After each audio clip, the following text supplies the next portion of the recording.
ایاز امیر صاحب، بالآخر الزامات، دعووں اور وعدوں کے ساتھ گزشتہ روز انتخابی مہم اختتام پذیر ہوئی ہے، لیکن اس مہم کے دوران ایک دھاندلی کا شور اٹھا ہے الیکشن سے پہلے ہی۔ یقیناً کل کا دن آزاد کشمیر الیکشن کمیشن کے لیے ایک امتحان کا دن ہوگا۔ ایک تو بات ہے کہ دھاندلی کے الزامات کو پاکستانی سیاست کا حصہ سمجھنا چاہیے، اس پہ اتنا سیخ پا نہیں ہونا چاہیے۔ یہ ہر انتخابات میں الزامات لگیں گے اور اس کو ہم نے یہ سمجھنا ہے کہ یہ پارٹ آف لائف ہے، یہ کوئی ایسی بات نہیں ہے یہ جو ہم روز کہہ دیتے ہیں نئے قوانین بنے، یہ لگتے رہیں گے، اس سے کوئی فرق نہیں پڑے گا، ہماری وہ گاڑی آگے چل رہی ہے۔ صرف میں ایک چیز وہ کہہ دوں، سٹالن کا ایک مشہور قول ہے کہ ووٹ ڈالنے والوں سے زیادہ اہمیت ان کی ہے جو ووٹ گنتے ہیں، تو یہ تھوڑا ہمیں یاد رکھنا چاہیے، کیونکہ جہاں پہ حب الوطنی کے تقاضے ہوں تو وہاں پہ پھر جمہوریت میں تھوڑا پیچ و خم آ جاتا ہے۔ چیف الیکشن کمشنر نے کہا ہے کہ آرز غائب نہیں ہوں گے اس بار۔ آپ پھر پتہ نہیں میں بات کر رہا ہوں، آپ پتہ نہیں چیف الیکشن کمیشن کی بات، جو میں بات کر رہا ہوں اس کو وہ کرے نا اپنا وہ ذہن میں، اور سٹالن کی جو جمہوریت ہے اس کو تھوڑا سمجھیں کہ سٹالن کا مطلب کیا تھا، بہت گہری بات وہ کر گئے اور کس خوبصورت انداز میں وہ کر گئے۔ اب آپ نے وہ ساری وہ بات بتنگڑ بنا دی، مجھے سمجھ نہیں آ رہی کہ میں کہاں سے شروع ہوا تھا اور میں نے بات آگے کر، ہاں یہ ہے آزاد کشمیر میں حب الوطنی کے تقاضے وہ کار فرما ہوتے ہیں، اور حب الوطنی یہ بنتی ہے کشمیر میں الیکشن کے وقت کہ جو حکومت ہو اسلام آباد میں اسی کی حکومت وہاں پہ ہونی چاہیے، تو اس پہ کوئی جھگڑا نہیں ہونا چاہیے، یہ ہر دور میں ایسا ہی ہوتا ہے، ہر پارٹی میں ایسا ہوتا ہے، تو اس پہ بھی اتنا غصہ اور چیخنے چلانے کی بات نہیں۔ تو مقابلہ جو پارٹیز کے درمیان تھوڑا کم ہے، اور جو حب الوطنی کا ٹھیکہ اس وقت جس جماعت کے پاس ہے یعنی پی ٹی آئی، مقابلہ اس میں زیادہ ہے، اور اس میں دو نام آ رہے ہیں۔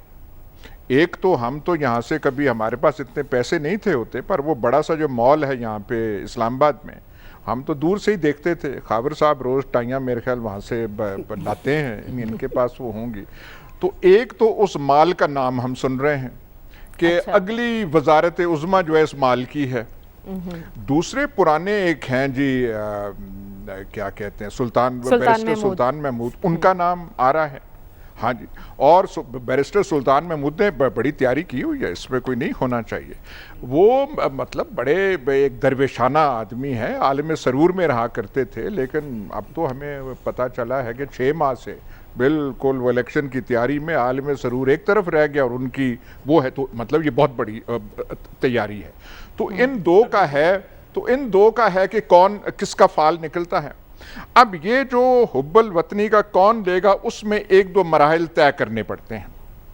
ایک تو روحانی مرکز پاکستان میں اس وقت بہت روحانیت کے تقاضوں سے چکوال ہے، بہت ساری وہاں پہ وہ ہے، وہ جو ہے ایک وہاں پہ چیزیں ہیں، وہاں سے بھی آشیرواد ہونی چاہیے۔ لیکن استانہ عالیہ جیسے وہ پیر دیول شریف کا جو ہوا کرتا تھا ایوب خان کے دور میں، پیر دیول شریف کا استانہ عالیہ راولپنڈی میں ہوا کرتا تھا، تو جو بھی ہو، پیر دیول ہوں یا نہ ہوں، استانہ عالیہ کا بھی وہ جو ہے آشیرواد ہونی ضروری ہے۔ اب اس میں مختلف رائے ہو رہی ہیں کہ چکوال سے مل چکا ہے، استانہ عالیہ سے نہیں ملا، کچھ اس قسم کا ہے۔ تو کل شام کو ہی پتہ چلے گا کہ جہاں سے یہ برانڈڈ کپڑے خاور گمن صاحب لیتے ہیں، آپ کے تو مال مریم اور ہوں گے لاہور میں، کہ اس کا قرعہ فال نکلتا ہے، یا جو 6 ماہ سے عجیب راہ راست پہ چل رہے ہیں اور عالم سرور دور ہو گیا، یا ان کا نکلتا ہے۔ باقی یہ جو پیپلز پارٹی کو اپنا کچھ حصہ ملے گا، نون لیگ کو اپنا حصہ ملے گا۔ آپ کا تعلق بھی چکوال سے ہے، آپ کس کا قرعہ نکال رہے ہیں؟ آپ کس کے نام کا فال نکال رہے ہیں کل؟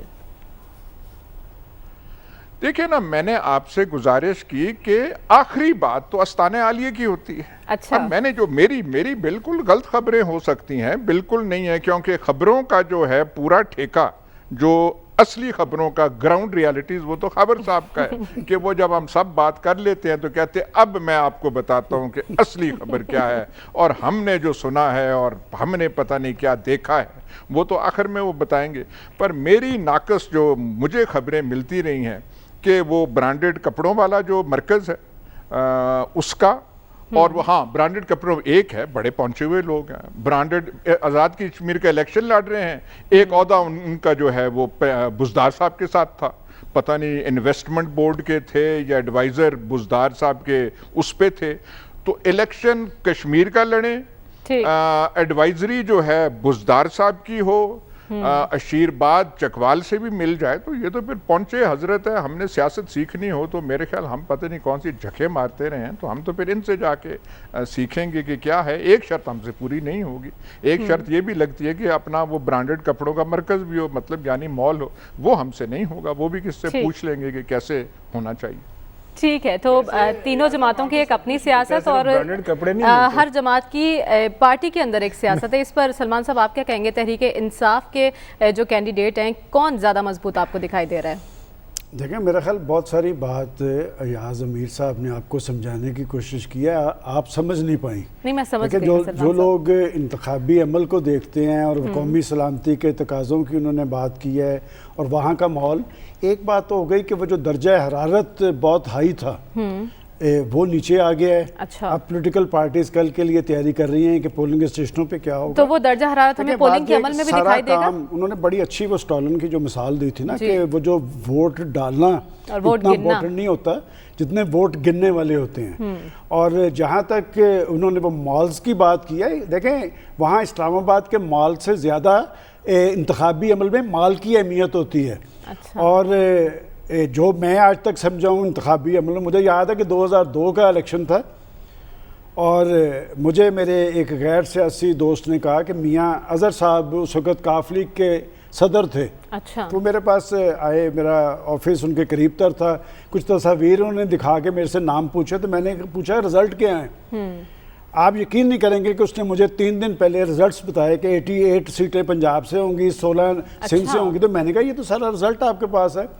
تو جب میں نے میاں اظہر کا نام لیا، میں نے کہا کہ آپ تو جس طرح کے رزلٹس مجھے دے رہے ہیں تو یہاں تو شور پڑ جائے گا۔ تو انہوں نے کہا کہ ہم ایسے ایسے بندے ہرا دیں گے کہ لوگوں کی توجہ ہی نہیں جائے گی۔ تو میرا خیال ہے کہ جن کی طرف 2 امیدواروں کی طرف ایاز صاحب نے اشارہ کیا ہے، ہو سکتا ہے کہ دونوں جیت جائیں، لیکن میرے حساب سے اگر جس نے بننا ہے وہی جیتے گا، کیونکہ دوسرے کو شور ڈالنے کی اجازت یا گند ڈالنے کی اجازت نہیں ہوگی۔ باقی بات یہ کہ اس الیکشن کا تھوڑا سا ہمیں جائزہ ضرور لینا چاہیے کہ ماضی کے اندر آزاد کشمیر کے الیکشن میں اس طرح محاذرائی تناؤ اور کشمکش اور خاص طور پہ کشمیر ایشو اس طرح ڈسکس نہیں تھا ہوا، اور یہ ایک بڑا سینسٹیو سا ایشو ہے پاکستان کے حوالے سے، پاکستان کی خارجہ پالیسی کے حوالے سے،